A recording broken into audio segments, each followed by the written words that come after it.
Here's my second attempt at a functional paperclay kiln. In case you didn't see my video of the first one, it got plenty hot, but not everything survived, so the goal this time is no explosions.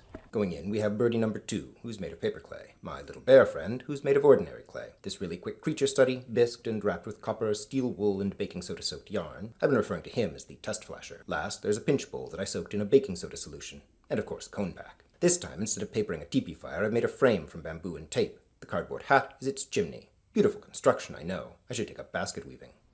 As with the first kiln, I'm applying layers of paper and paperclay slip, slowly building up the kiln walls. The problem I had with the first paperclay kiln was just that I let it get too hot too fast, so I'm going much slower this time. I built a small fire outside of the kiln. The natural draw of the kiln sucks the heat in. You can see the flames angling towards the mouth of the kiln. By nudging the fire closer to or further away from the mouth, I can control the temperature inside. It's fussy work, but with regular monitoring, it's not too hard to keep the temperature steady. For the first hour, I hold it at about 250 Fahrenheit. Then, over the next hour and a half, I push it up to about 600.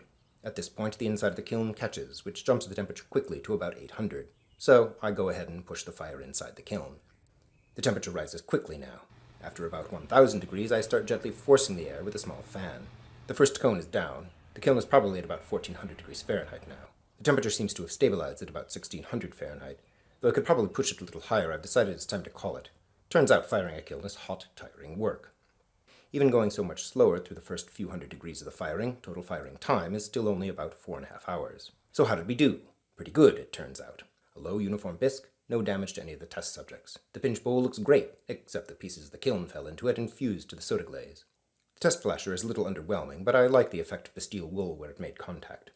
What do you say? Should I try again? Ceramics people, what changes would you make?